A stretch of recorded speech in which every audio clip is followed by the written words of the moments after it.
With the new year before us, the ongoing trend of remakes and remasters in video games shows no sign of abating. But is that, all popularity and profit aside, such a good thing? Let's discuss.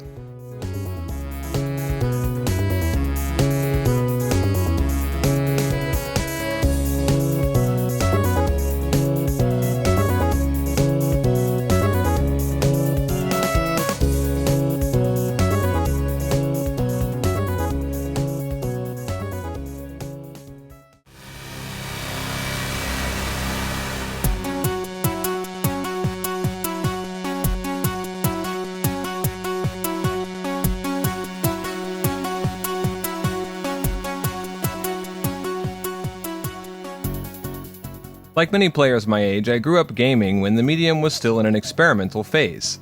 I can remember an era when people were a lot more open-minded about playing something totally different and trusting the game's medium and its power to accomplish the unexpected. And while a less naive audience, combined with a much more shady industry as a whole, provides decent reasons why things have changed maybe for the better, I'm going to venture a guess as to what's really going on behind the massive, seemingly global shift to conservatism on the game's front. Well, first let me detail what sense I mean this. Yes, conservatism is the word that best describes games as a global cultural force in recent years, a conservatism that seemingly knows no end.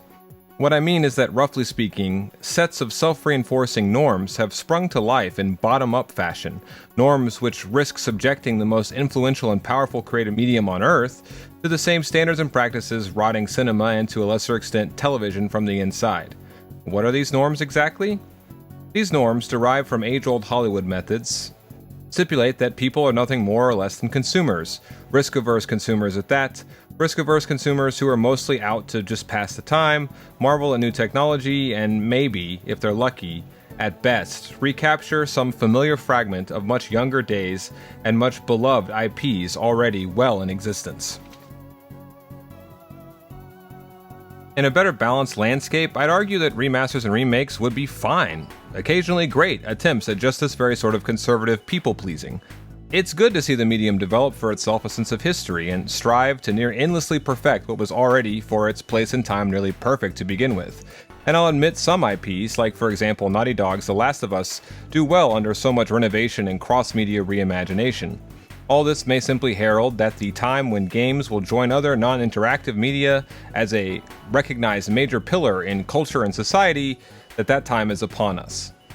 But there is a division of labor in video games. Only video games. A division easily overlooked, which I'd argue the glut of remakes and remasters actually harms more than helps. Should the delicate balance at work unique to this format slip out of whack, it would become, I'd argue, a lot harder to tell what exactly sets video games apart or makes them so vital in the 21st century. But to grasp this split, I'll briefly turn to a multi-time keynote speaker at GDC, director of Metal Gear, Death Stranding, and more, Hideo Kojima. Famously, during a legendary GDC talk, Kojima distinguished between what he dubbed director-driven and technology-driven kinds of game design. I think the same broad dichotomy could be described as inherent to all games, namely, one between technology and direction, means and ends, or if you like, between technical execution and the underlying creative ideas themselves, the ones animating that execution.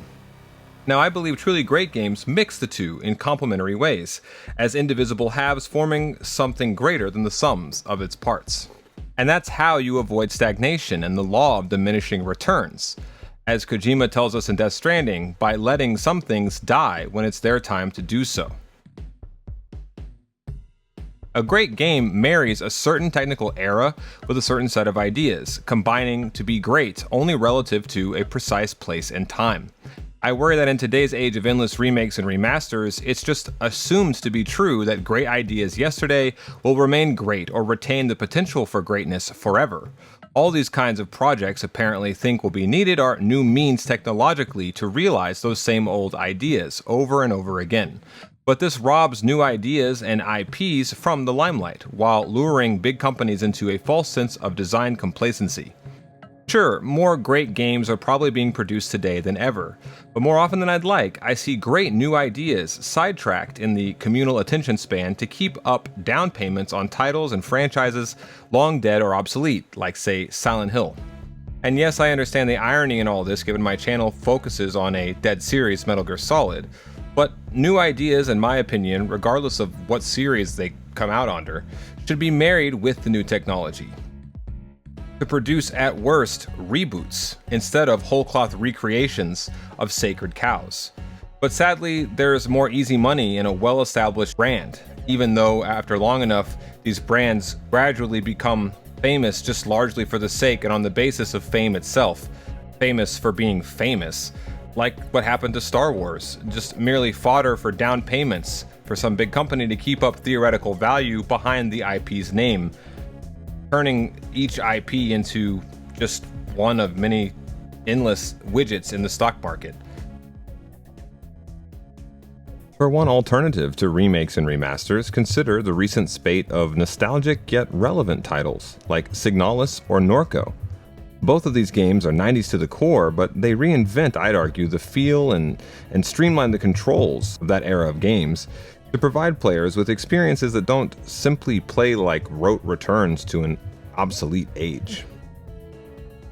Signalis begins cryptically enough, but before long, any longtime fans of survival horror games like Resident Evil or Silent Hill will get into the groove rather seamlessly. The game functions as a love letter to bygone icons of the late 90s and early 2000s, without being just, as I said, a dry repetition of what made those games and that era great.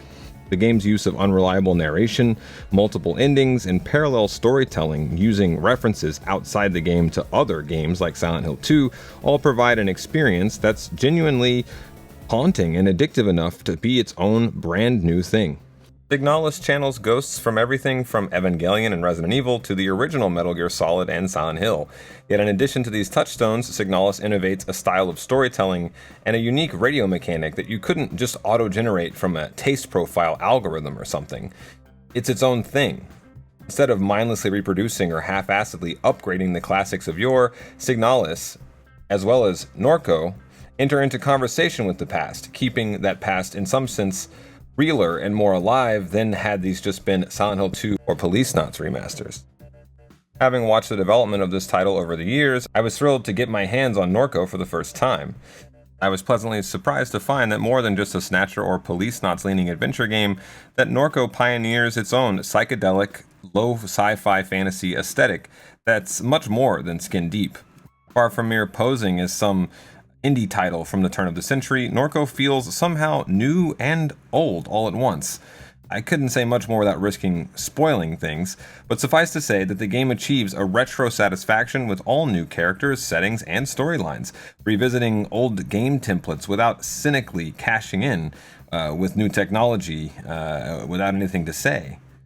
There's a reason that both of these games have for relying on these sort of older design ideas.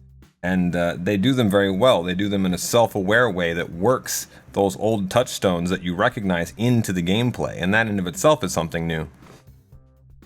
Remember that tension I mentioned between a game's ideas and execution? Well, we can see some of that tension rear its ugly head fully when we consider the 2 new Silent Hill games under development, or to be more precise, the 1.5 new Silent Hills under development. As much as Konami need to rebuild brand loyalty and respect, I would be curious how many more people have pre-ordered or shown interest in the remake of Silent Hill 2, as opposed to the all-new one that was announced basically right alongside it. This is what I mean about having the limelight kind of stolen. Say what you will about the tenability of remaking Silent Hill 2, something tells me that the other Silent Hill game currently in development could have used the budget and manpower behind it that instead are going to remaking this sacred cow. I'm not going to lie and pretend that I won't at least try out Silent Hill 2 remade, but I think it puts the situation that I'm describing in this video about remakes in the right light, considering.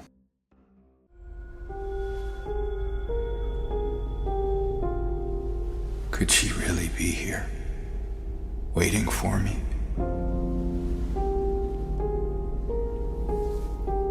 Mary died of that damn disease 3 years ago.